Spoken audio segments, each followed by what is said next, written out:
Bonjour à tous, bienvenue sur le site jp-media.fr. Je suis JP de la chaîne JP Media.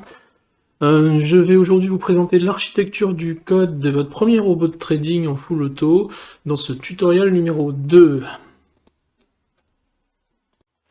Je vais passer à l'avertissement lié au risque du trading sur CFD et sur Forex. Il faut savoir que 80-90% des particuliers perdent lorsqu'ils tradent sur les CFD.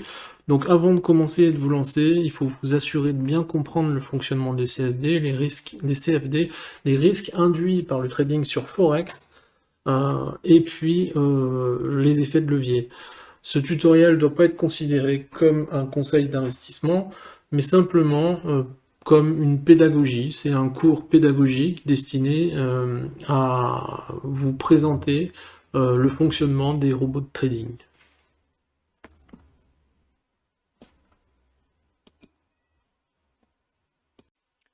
Alors pour commencer, je vais vous rappeler ce qu'on a fait la dernière fois. C'était simplement la présentation du MetaEditor que vous voyez ici, MetaEditor 5.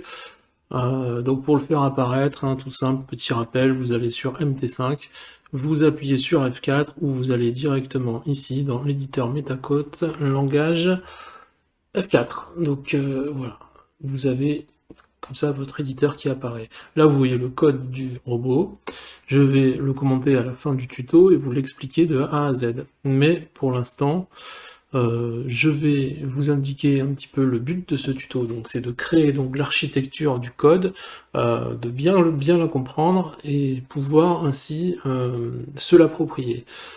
Je vous présenterai dans un deuxième temps le fonctionnement d'un robot de trading par un petit schéma qui se trouve donc sur le site.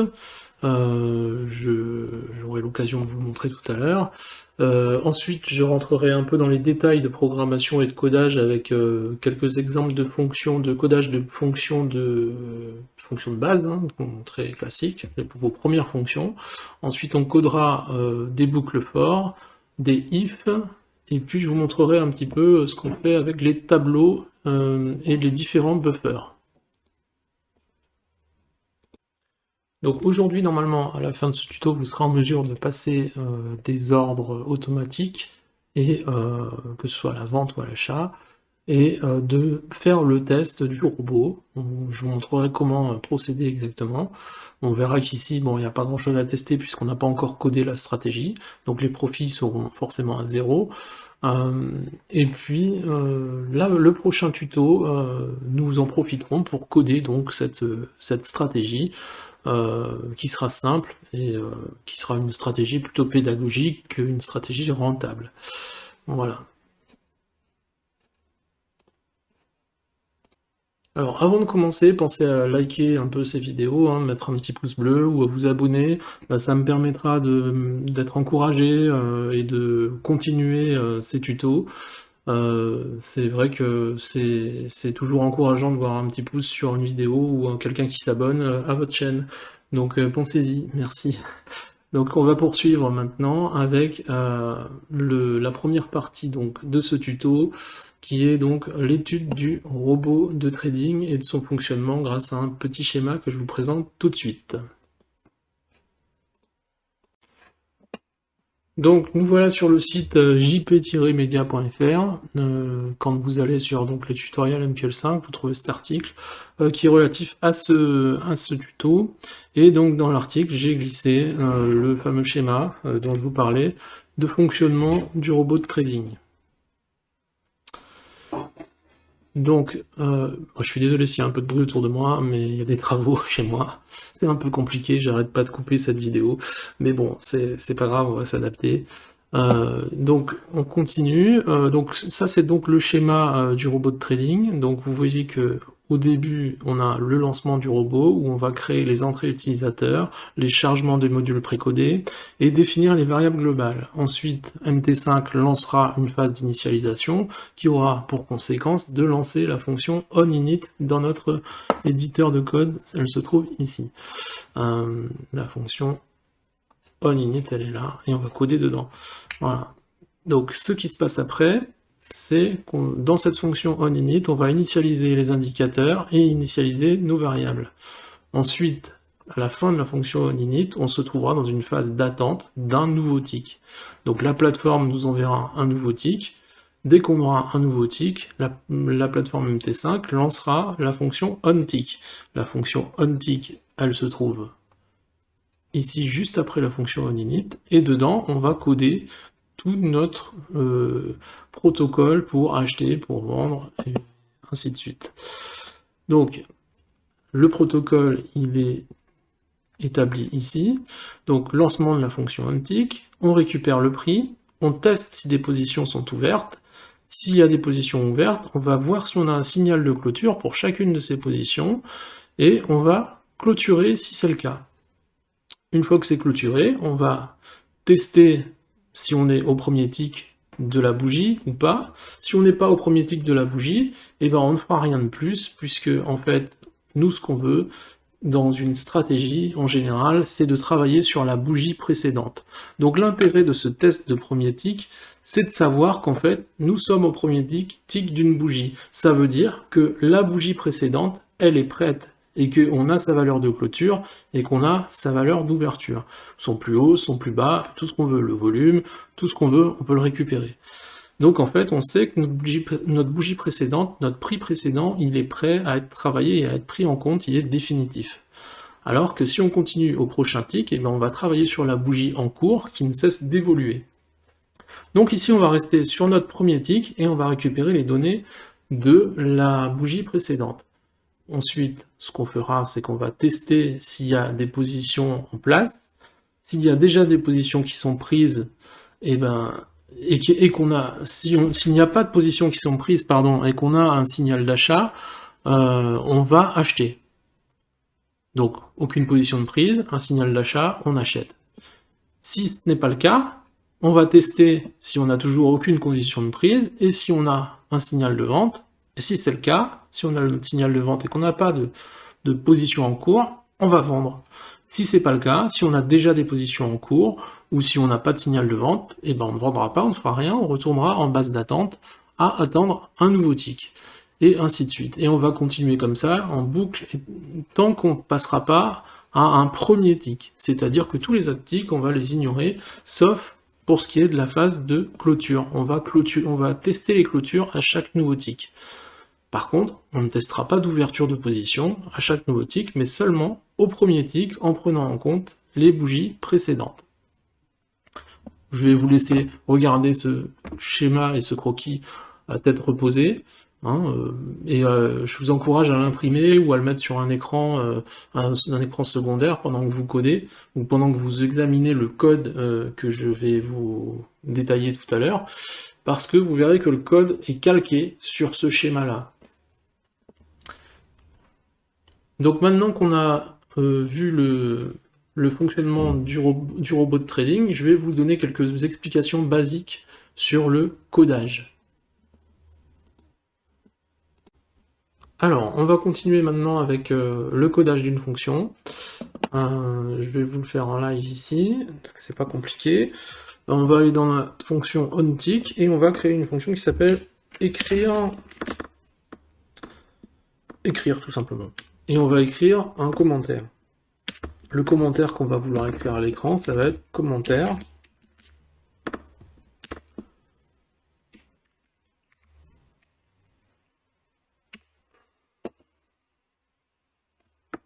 Voilà.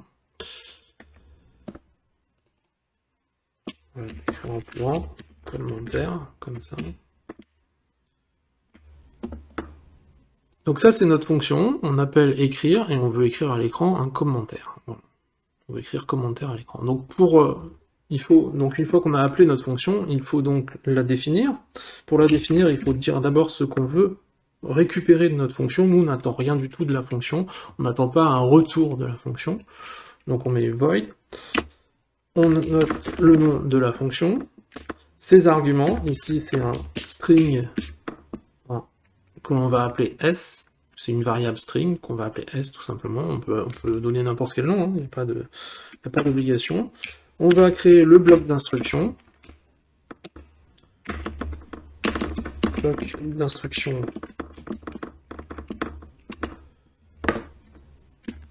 de notre fonction,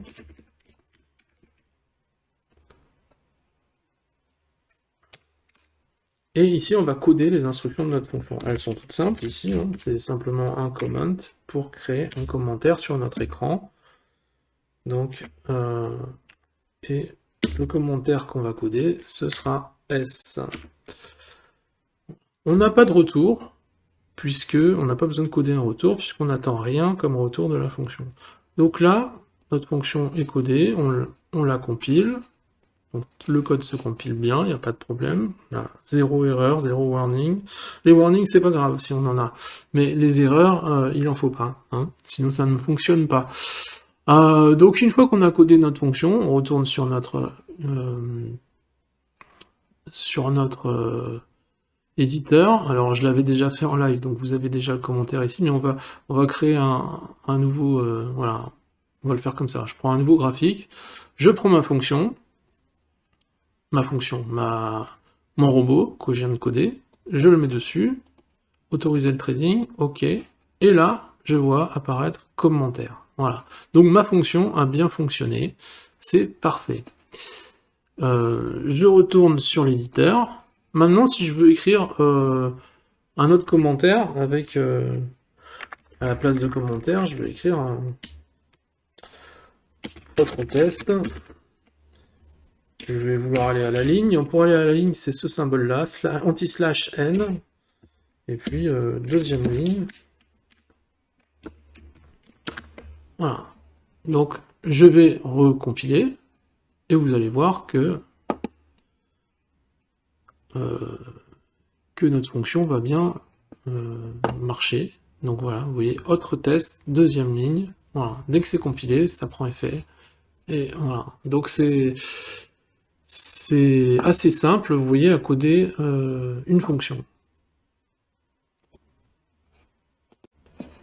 Donc maintenant, je vous ai codé une petite boucle for pour que vous compreniez bien comment ça marche. Donc la boucle for, elle est codée dans la fonction onInit ici, et elle lancera la fonction écrire qu'on a fait juste avant, pour afficher un chiffre, un nombre qui va défiler à chaque fois qu'on va compter dans cette boucle. Donc ici, on va faire 200 000 fois cette boucle avec notre code. Donc à chaque fois, avant de passer à la suite, avant de passer aux instructions suivantes, qui seraient ici, avant de passer là, notre boucle for, elle devra se terminer. C'est-à-dire qu'on va commencer à compter à 0, on va augmenter notre index de 1 à chaque fois, ça c'est la commande d'incrémentation, et puis, tant que notre index sera inférieur à 200 000, on va rester dans la boucle. Mais si notre index devient supérieur à 200 000, on va quitter la boucle. Donc, et on va continuer le programme.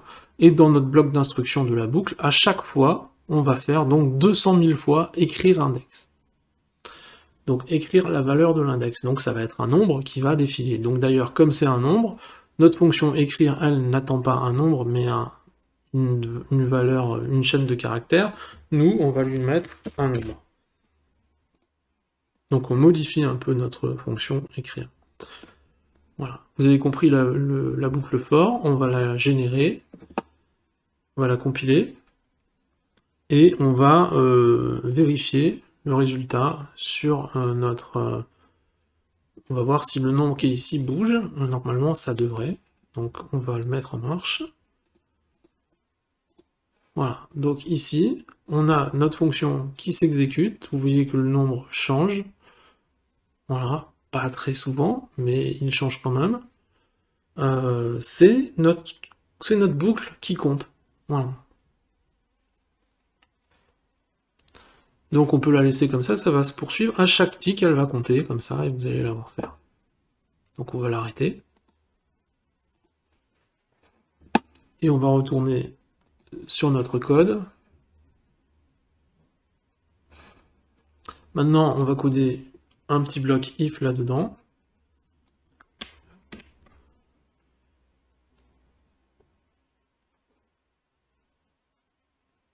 Attendez, je sais pas ce que j'ai fait une petite erreur. On va le mettre ici, le bloc if. Voilà.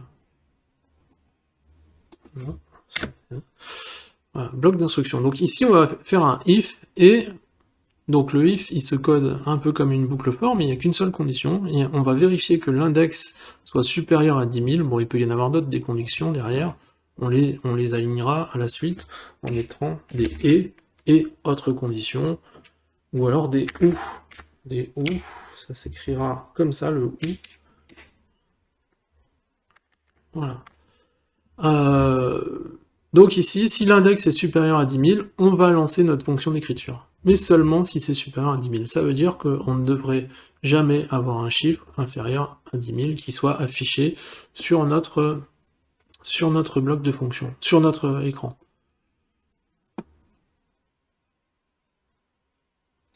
Donc je vais retourner sur MT5, et je vais vous montrer l'exécution.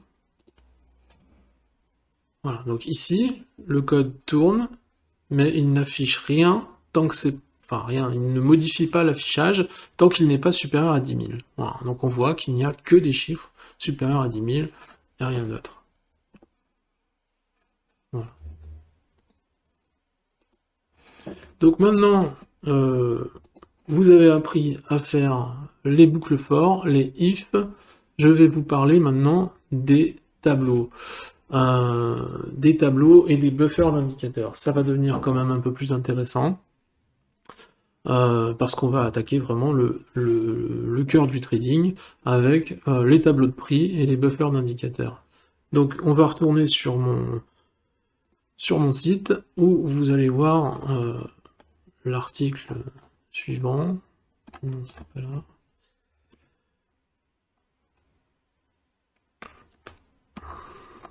C'est ici. Donc l'indexation des données. Donc un buffer, un tableau de buffer, ça va s'écrire comme ça. Buffer, prix par exemple, avec des crochets et un chiffre à l'intérieur ou pas de chiffre. Ça, quand on met un chiffre à l'intérieur, c'est un tableau statique. Donc c'est quelque chose qui va nous permettre de stocker des valeurs. Maintenant, l'ordre des valeurs, elle est différente qu'il s'agisse d'un tableau statique ou d'un buffer d'indicateur. On va rentrer dans le détail sur notre éditeur de code. Donc on revient sur notre éditeur pour créer un tableau. Donc voici, là je crée un tableau de 10 cases. La première case, ça c'est des entiers, c'est un tableau d'entiers de 10 cases. Et la première case, si je veux récupérer mon premier entier dans la première case, je taperai cette instruction tableau 0. Ça permettra d'avoir la première valeur qui est indexée 0. Donc maintenant, il y a une particularité quand même. Parfois, selon de quel tableau on parle, ils sont rangés dans un ordre, les données sont rangées dans un ordre différent. Je m'explique par le petit schéma qui vient ici. Par exemple, si on demande à une copie des prix, si on demande à créer à MQL5 de nous créer une copie des prix dans un tableau, donc si on veut stocker les bougies par exemple dans un tableau, on va créer un buffer de prix, et dans ce buffer de prix, on aura toujours la bougie la plus vieille qui sera en buffer de prix index 0, et la bougie la plus récente qui sera dans le buffer de prix de l'index le plus élevé. Donc par exemple ici on a créé un buffer de prix de 10 cases, donc notre bougie la plus récente sera buffer de prix 9, et on aura accès à ces valeurs-là.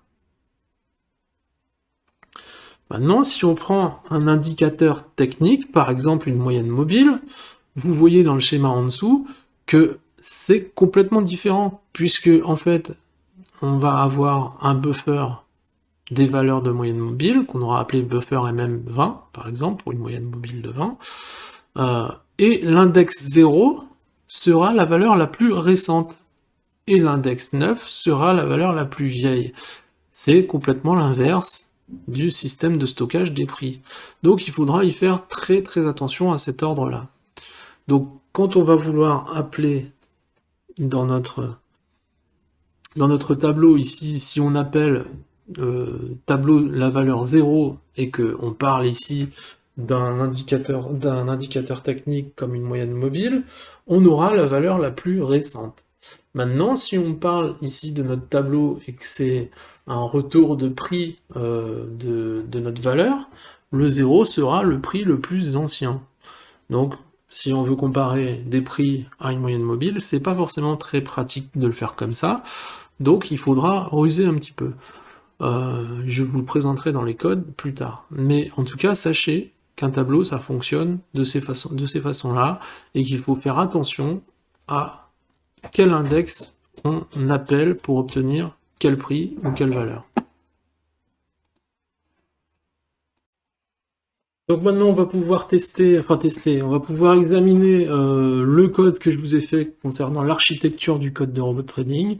Donc je vais vous le détailler avec vous. Donc on a l'introduction, hein, donc avec le nom du fichier, le copyright, mon mail, encore les indications de copyright. Tout ça, c'est des choses qui sont pas forcément importantes pour le codage. Ici, on a le chargement des blocs précodés. J'ai décidé d'en inclure aucun parce que je pense que si on veut vraiment rentrer dans un apprentissage, pour l'instant, il vaut mieux ne pas inclure des codes précodés, mais tout coder soi-même. Donc, pour l'instant, il n'y a pas de code de module précodé.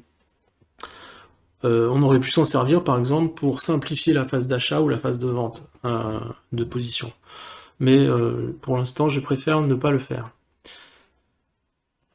Donc ensuite, on va attaquer le bloc des paramètres d'entrée utilisateur. Donc on a décidé de de grouper ces paramètres par catégorie, hein. Vous voyez que ici, input group, ça va déterminer une catégorie d'entrée derrière. Et les entrées, elles sont déterminées ici. Donc on va avoir la moyenne mobile rapide, la moyenne mobile lente, pardon. Ça, ce sont des entiers que l'utilisateur va pouvoir rentrer par la fenêtre d'interface du robot. Donc, par défaut, je les fixe pour la moyenne rapide à 20 et pour la moyenne lente à 200, mais l'utilisateur pourra les modifier. Pareil pour les stop loss et le take profit. Et alors, le stop loss et le take profit, c'est en pip, hein, ici. Donc, c'est des pips MT5, hein, donc c'est la plus petite variation du prix. Ici par exemple c'est 100 mais c'est 10 pips. Et ensuite on aura le numéro de série de notre robot, ça s'appelle un Magic Ma, c'est un nombre magique. Ça permet de savoir quel robot, à votre MT5, de savoir quel robot a fait la transaction, par exemple, ou l'opération.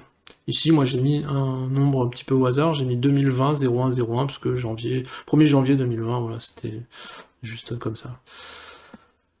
Ensuite, on définira donc ce MagicMa, donc c'est celui qui est enregistré dans la variable nombre magique, que l'utilisateur pourra modifier.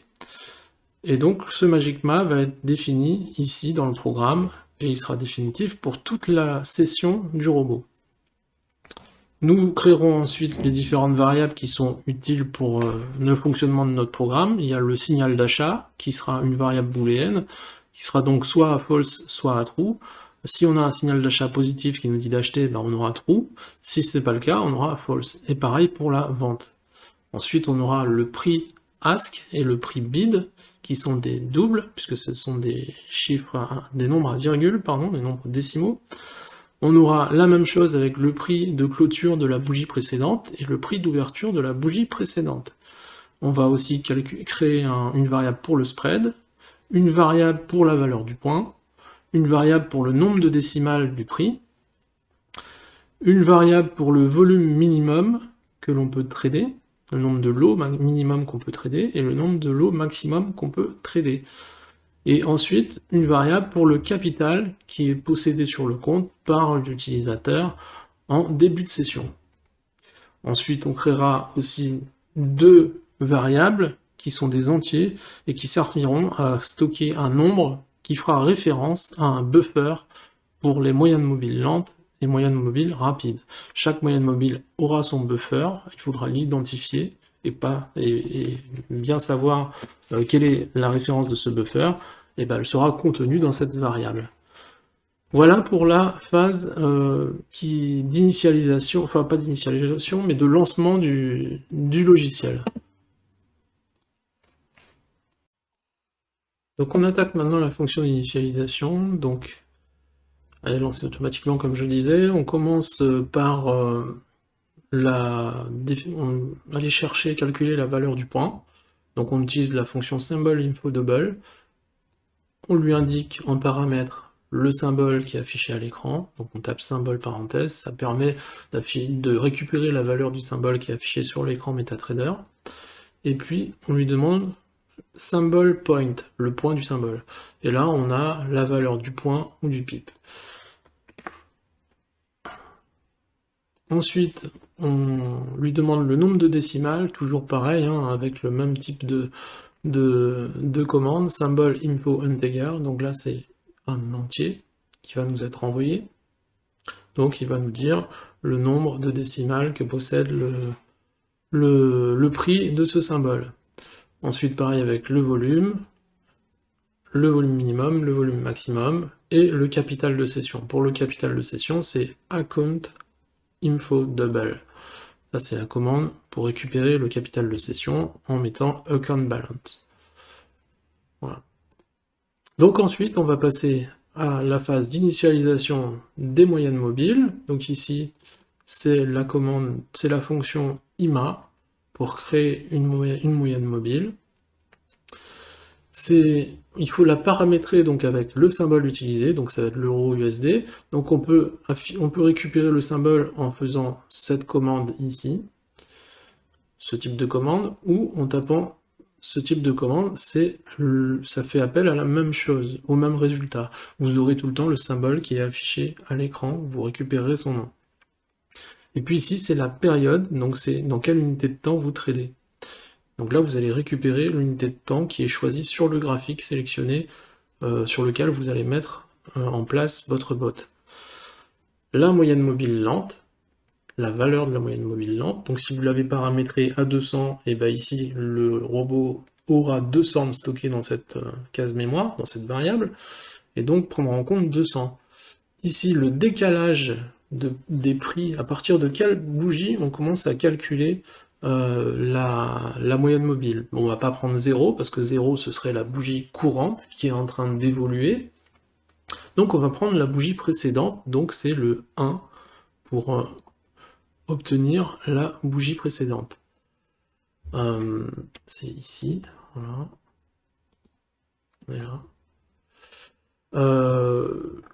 Et ensuite, on indiquera le mode de calcul de la moyenne mobile. Ici, c'est une moyenne mobile simple, donc c'est SMA. Si on avait choisi une moyenne mobile exponentielle, on aurait marqué EMA à la place de SMA. Et sur quel prix va se calculer notre moyenne mobile? On décide de calculer nos moyennes mobiles sur les prix de clôture, donc price close. Donc ça, c'était pour la moyenne mobile lente. On fait exactement la même chose avec la moyenne rapide. Voilà. Vous voyez que ici, on va aussi faire la même chose. Au passage, cette fonction IMA, on a vu tout à l'heure que les fonctions pouvaient nous renvoyer des résultats ou pas. IMA nous renvoie toujours un résultat. Et c'est le numéro du buffer de la moyenne mobile traitée. Donc ici, nous, on l'avait appelé, on l'avait défini plus haut, si vous vous rappelez, c'est un entier qui fait référence, qui sera l'index du numéro du buffer, dans lequel sera contenue la moyenne mobile lente. Et ici, pareil, avec la moyenne mobile rapide, on aura cette variable qui contiendra son index pour s'y référer. On va tester ici, ensuite, dans la phase d'initialisation, si effectivement on nous a bien renvoyé un numéro d'index pour la moyenne, un numéro de buffer pardon, pour la moyenne mobile lente et un numéro de buffer pour la moyenne mobile rapide. Donc en fait, on teste s'ils sont invalides. Si les numéros sont invalides, invalide handle, si le numéro de la moyenne mobile lente est invalide, ou si le numéro de la moyenne mobile lente rapide est invalide aussi, soit l'un soit l'autre, on aura un message d'erreur, et on aura notre initialisation qui aura un retour en init fail. Si c'est pas le cas, on sautera le bloc if et on poursuivra la boucle normalement et on marquera initialisation du robot effectuée avec succès. Ensuite, on aura ici un retour de l'initialisation, de la boucle d'initialisation qui reviendra en succès. Donc ça voudra dire que à MT5 que l'initialisation s'est bien passée et qu'on peut enfin poursuivre le programme. Pour poursuivre le programme, on va poursuivre avec la fonction onTick. C'est la fonction dans laquelle on va coder tout notre fonctionnement pour savoir si on a un signal d'achat, si on a un signal de vente, si on doit clôturer. Donc pour ça, on va d'abord récupérer le prix ask par cette info, symbole info double, symbole et symbole ask. C'est des fonctions qu'il faut connaître, hein, qu'il faut apprendre, qui sont employées souvent. Donc prix ask sera obtenu de cette manière et prix bid de cette manière. On pourra ensuite calculer le spread en faisant prix ask moins prix bid et on le stockera dans la variable spread. On vérifiera ensuite si des ordres sont ouverts et pour chacun d'entre eux, on testera s'il faut les clôturer ou pas. Pour ça, on va utiliser une boucle for qui va parcourir tous les ordres ouverts. S'il n'y a pas d'ordre ouvert, donc c'est position total, c'est la fonction position total qui nous renvoie le nombre d'ordres ouverts. Tant que l'index A, qui commence à 0, est inférieur au nombre de positions totales, on fera cette boucle. Et on incrémentera de 1 à chaque fois. Donc, on va d'abord, dans cette boucle, récupérer le numéro de l'ordre, du premier ordre qui est dans notre carnet. Donc, ce numéro d'ordre, on va le stocker dans la variable ordre.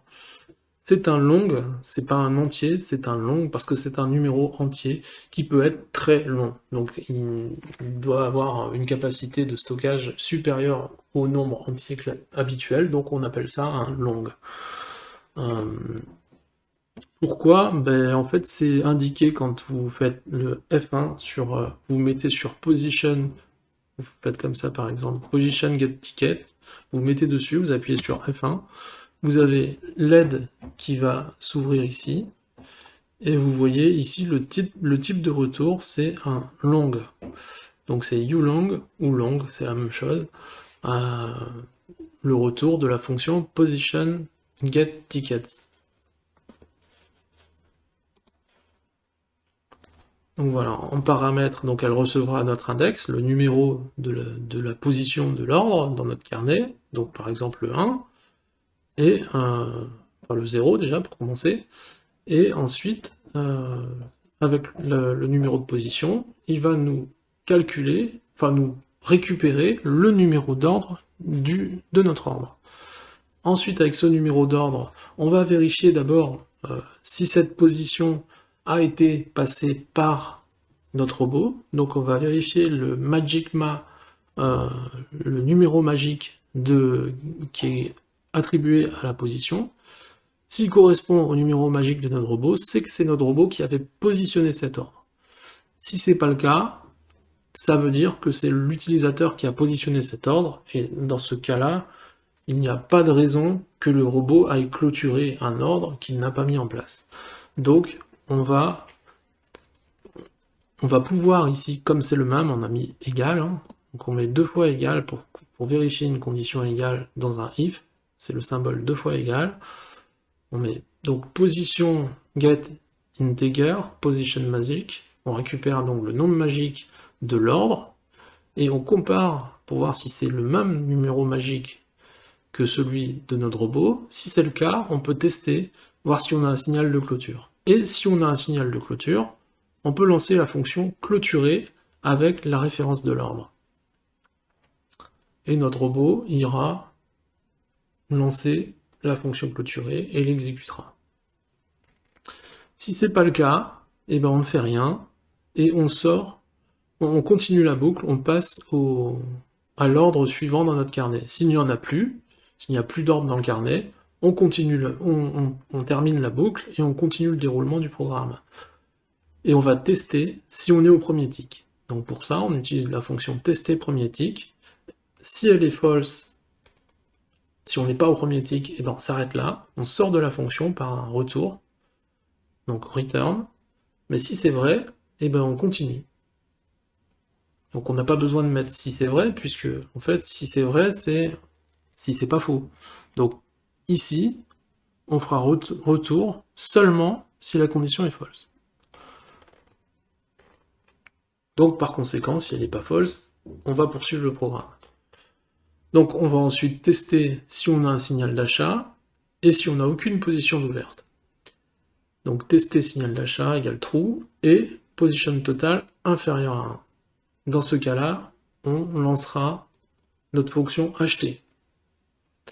Si ce n'est pas le cas, qu'on n'a pas de signal d'achat ou que la position totale n'est pas inférieure à 1, on va poursuivre et on va tester si on a un signal de vente.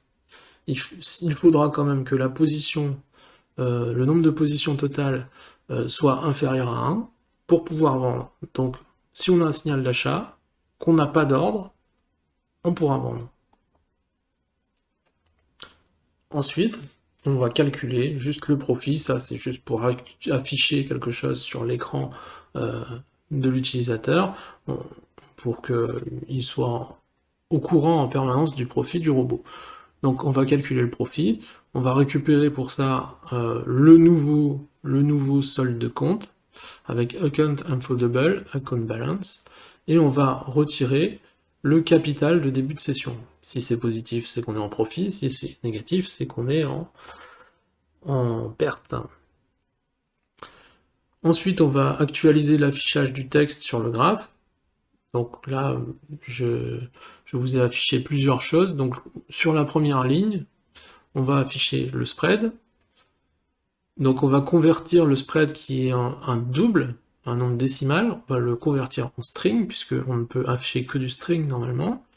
Le string, c'est des chaînes de caractères, hein, je vous rappelle. Donc pour ça, on va dire qu'on a affaire à un double, à un nombre que c'est un double, qu'on veut convertir en string, que ce double, c'est la variable spread, et qu'elle contient, alors ici, le nombre de décimales qui nous a été fourni par MT5 pour le cours qui est étudié. Par exemple, pour l'euro USD, il va nous renvoyer 5, parce qu'on a 5 décimales. On fait un peu la même chose avec la valeur du point et avec le profit. Le profit, on gardera seulement 2 décimales, puisqu'on est en euros.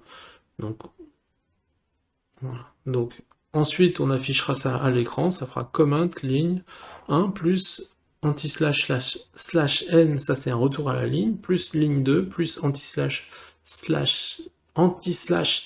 pardon, excusez-moi, plus ligne 3, et ça nous affichera ces 3 variables sur 3 lignes différentes, sur notre graphe. Voilà pour la fonction onTick.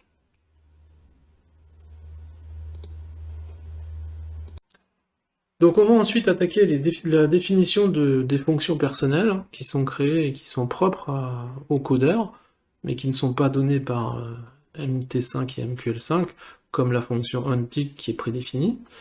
Là, on a des fonctions qui sont personnelles. Donc on a la première fonction qui est tester signal de clôture, qui nous renvoie vrai ou faux. Ici, elle nous rendra tout le temps faux parce qu'on n'a rien codé à l'intérieur, puisqu'elle ne nous servira pas pour notre stratégie, qui sortira forcément sur take profit ou sur stop loss. Donc pareil pour la fonction suivante, elle sera inutile, on ne va pas la coder, c'est une fonction pour clôturer un ordre, elle ne nous servira pas. On passera ensuite à la fonction suivante qui sert à tester le premier tick. Donc on va créer un buffer de prix, qui est un tableau d'une taille de 2 cellules, donc 2 cases pour ranger 2 bougies. Donc buffer de prix, c'est un MQL rate, donc c'est un type de données qui permet de stocker un prix de toutes les caractéristiques d'une bougie et d'un prix sur une bougie. Donc le volume, le prix de clôture, le prix le plus haut, le plus bas, d'ouverture, etc., etc. Donc ici, on va créer ce buffer d'une dimension de 2 bougies. Ensuite, on va demander à MQL de nous copier les 2 bougies, ici, les 2 bougies du symbole affiché par l'utilisateur, en mettant symbole. Donc ça va être, si on est sur de l'euro USD sur notre graphique, eh ben ça va être euro USD. Et sur la période choisie par l'utilisateur aussi. Donc si l'utilisateur trade en M1, eh ben, il va choisir M1 pour renvoyer les bougies. Et le décalage, par rapport à la dernière bougie, ici on ne décale pas, on met 0. Donc on prend la dernière bougie, même si elle est en cours d'évolution et qu'elle n'est pas terminée. Et donc on demande 2 bougies, et de stocker tout ça dans buffer prix qu'on a défini plus haut. Ensuite, on va vérifier si notre fonction nous a bien renvoyé 2 bougies, et on vérifiera aussi si le prix de la dernière bougie ce sera la 1, je ne sais pas si vous vous rappelez de ce qu'on a dit tout à l'heure avec les tableaux, mais si le prix de la dernière bougie, si on a un volume pour la dernière bougie qui est égal à 1, c'est-à-dire qu'on est au premier tick, si on a un volume de tick pour la dernière bougie qui est égal à 1, ça veut dire qu'on est au premier tick, on renverra true ici, donc on sortira de la fonction tester premier tick avec un renvoi de true. Donc ça voudra dire qu'on est bien au premier tick de la bougie. Et si ce n'est pas le cas, on renverra false. Ça voudra dire qu'on n'est pas au premier tick de la bougie, et ça nous permettra de traiter dans notre boucle principale l'embranchement tester premier tick. Voilà. Voilà pour la phase, pour la partie jusqu'aux fonctions tester premier tick. On va voir maintenant notre fonction tester signal d'achat qui doit renvoyer un booléen, donc vrai ou faux. On n'a pas codé puisque c'est ici qu'on va coder notre stratégie. Notre stratégie, on va la coder entièrement ici pour l'achat. Et pareil, pour tester signal de vente, on la codera dans la fonction signal de vente au même endroit. Et elle devra nous renvoyer true s'il faut acheter, ou true s'il faut vendre, dans le cadre de la fonction tester signal vente. Donc ça c'est assez simple, mais la stratégie à coder peut être un peu plus complexe, c'est pour ça qu'on le verra dans le prochain tuto. C'est ici qu'on le codera. Donc ensuite, on va voir comment on fait pour procéder à un achat. Ça c'est notre fonction acheter. Donc pour ça, il nous faut le prix du stop loss, le prix du take profit. Donc on va faire calculer, on va lancer la fonction calculer stop loss achat, c'est une fonction que j'ai définie, comme la fonction calculer take profit achat. Et ça va nous stocker la valeur du prix du stop loss et la valeur du prix du take profit. On va ensuite créer une requête de trading et un résultat de trading. C'est-à-dire, la requête de trading, ça va être les paramètres de l'ordre, et le résultat, ça sera le retour de l'ordre. Est-ce que ça s'est bien passé? Est-ce que l'ordre est passé? Dans ce cas-là, si l'ordre est passé, on aura résultat avec son attribut redCode, qui aura la valeur trade redCode down. Ça voudra dire que l'ordre est bien passé.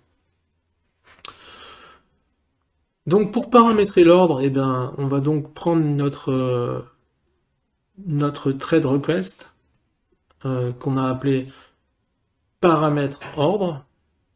On va lui dire ce qu'on attend comme action, donc paramètre ordre action égale, et on va lui dire trade action deal. Ça veut dire qu'on est sur une opération de trading pure. Ensuite, on va lui indiquer sur quel symbole on travaille, qu'est-ce qu'on veut vendre ou acheter. Ici, c'est pour acheter. Donc, on va lui dire que ici, on veut acheter le symbole qui est affiché à l'écran. On va lui donner le volume que l'on veut acheter. Donc, ici, on veut acheter 0,1 lot. Ici, on va lui dire le type d'ordre. C'est un ordre de type buy. On va lui dire à quel prix. Ça va être au prix de ask. On va lui indiquer le slippage qu'on accepte, c'est une déviation du prix on va la mettre à 5. Ça veut dire que on acceptera une déviation de la variation minimale du prix de 5 fois la variation minimale du prix. Voilà. On va lui donner le magicma de notre robot pour qu'il soit attribué à l'ordre. Et ensuite, on va lui fixer le stop loss et le take profit. Quand nos paramètres sont configurés, on va créer une variable envoi, on va la mettre à false. On va créer une autre variable essai qu'on va mettre à 0 et qui comptera le nombre de tentatives pour envoyer notre ordre. Ici, la boucle while, c'est comme une boucle for, mais elle s'exécute seulement quand ces conditions derrière sont vraies. Donc ici, quand l'envoi n'est pas réalisé, et qu'il est à false, et que le nombre d'essais est inférieur ou égal à 3, on envoie la fonction, on envoie l'ordre au serveur. Donc order send, c'est la fonction qui envoie l'ordre, avec les paramètres de l'ordre, et le résultat de l'ordre, c'est-à-dire que le serveur stockera le résultat dans cette variable. Si l'envoi se passe bien, on aura l'envoi qui sera à true. Toutefois, s'il est à false, ça veut dire que l'envoi n'est pas passé, on aura une petite erreur qui va se générer et s'afficher, et ensuite on va créditer le nombre d'essais. Ça veut dire que là, on aura déjà fait un essai, ça va passer essai à 1. Et on va retenter de renvoyer cette fonction tant que l'envoi n'est pas à true et que le nombre d'essais est inférieur ou égal à 3. Et ensuite, on sortira. Normalement, au bout de 3 fois, l'ordre il devrait largement passer. S'il ne se passe pas, c'est qu'il y a un autre problème. En tout cas, on aura lancé notre fonction acheter. Elle s'exécutera, l'ordre sera exécuté ou pas. S'il n'est pas exécuté au bout de 3 fois, on abandonne et on n'achète plus et on continue notre programme.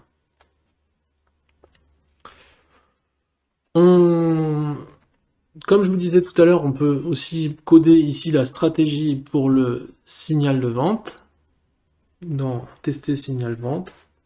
Et puis pour vendre, c'est le même type de paramétrage d'ordre, sauf qu'ici on va mettre sell, et puis ici le prix de l'ordre, ce sera le prix bid. Le reste sans changement. Pour calculer les stop loss, c'est très simple. On prend le prix ask, on lui soustrait la valeur en pipe du stop loss multiplié par la valeur du point, et on soustrait la valeur du stop loss multiplié par la valeur du point au prix ask, et on obtient notre prix de stop loss achat. Et la même chose pour la vente, sauf qu'au lieu de la soustraire, on l'ajoute et on utilise le prix bid. Et pour le take profit, c'est la même chose. Voilà, je vous laisse découvrir. Et là, on a terminé notre robot. À partir de là, on peut le lancer et il fonctionne, sauf qu'il ne fera aucun trade puisque la stratégie n'est pas codée. Dans le prochain tuto, il nous restera donc simplement à coder tester signal de vente et puis tester signal d'achat. Ça sera l'objet du prochain tuto et on pourra à ce moment-là obtenir des ordres sur notre plateforme. Donc on va compiler le code. Donc voilà, ça compile, on voit qu'on n'a aucune erreur. On a des warnings, mais c'est rien, c'est des conversions automatiques pour les affichages qu'on a fait de nombres en chaîne de caractères. Ça, ce ne sont pas des erreurs importantes, c'est plus des raccourcis pour moi éviter de le faire, puisque je sais que la machine va le faire.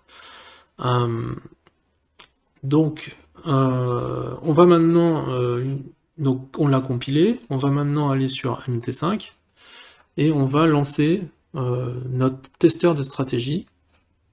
On peut le faire ici. Donc on va dans MT5, voir cadre stratégie. Moi je l'ai enlevé du coup, alors je le remets, cadre stratégie. Voilà. Ici on est dans notre cadre de stratégie. On va aller donc sur... À l'origine il apparaît comme ça. on va aller sur Réglages, on va venir choisir ici notre tuto 2, c'est le nom de notre programme. On va choisir sur quel symbole on veut que ça s'exécute, le time frame. On va définir une période, moi j'ai décidé de le faire jusqu'à hier, jusqu'au 10 novembre.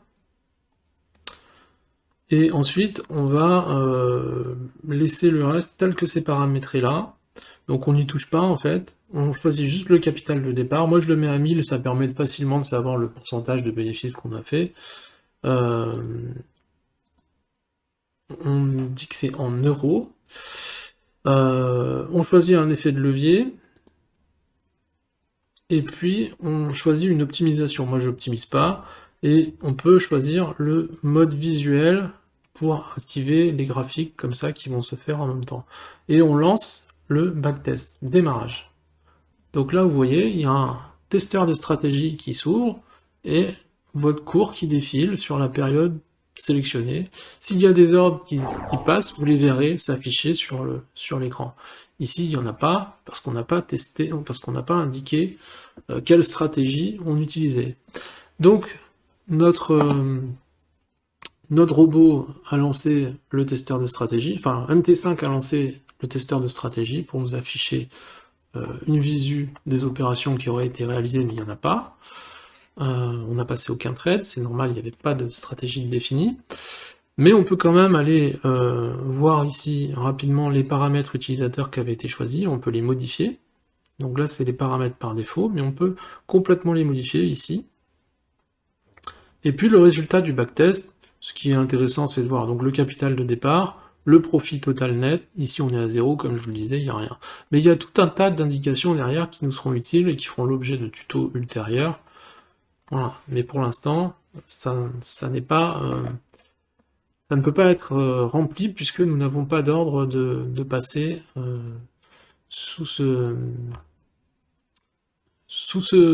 avec ce robot.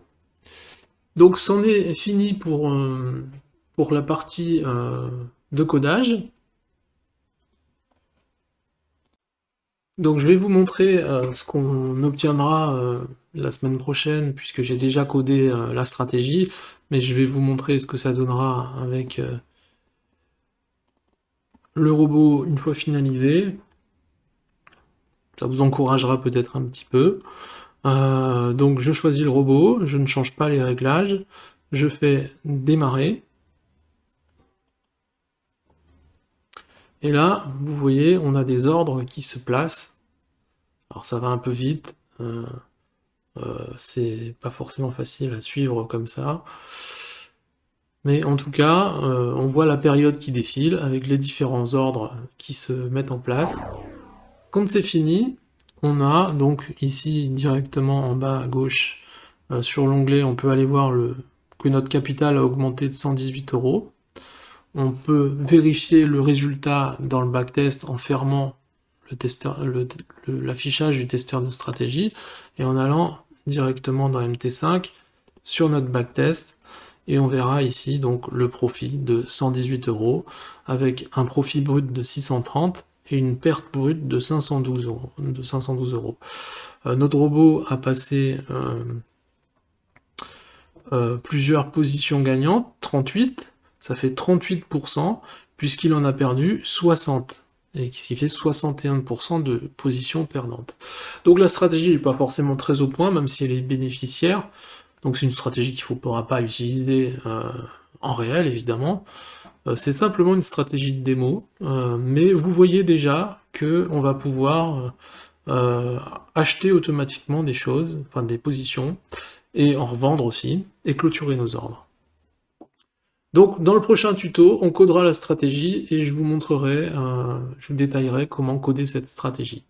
Voilà, en attendant, pensez à mettre quelques pouces bleus, j'en ai besoin pour que ça continue à me motiver pour faire ces tutos, c'est pas toujours très facile, surtout que là j'ai dû faire, je vous cache pas que j'ai fait plusieurs coupures à cause des travaux dans le voisinage, marteau-piqueur, perceuse et autres. Donc si vous pouvez me lâcher quelques petits pouces bleus avec quelques abonnements, c'est bien de vous abonner, comme ça vous serez informé des sorties de nouvelles vidéos. Donc probablement une nouvelle vidéo du 3e tuto pour la stratégie la semaine prochaine. En attendant, portez-vous bien et à bientôt.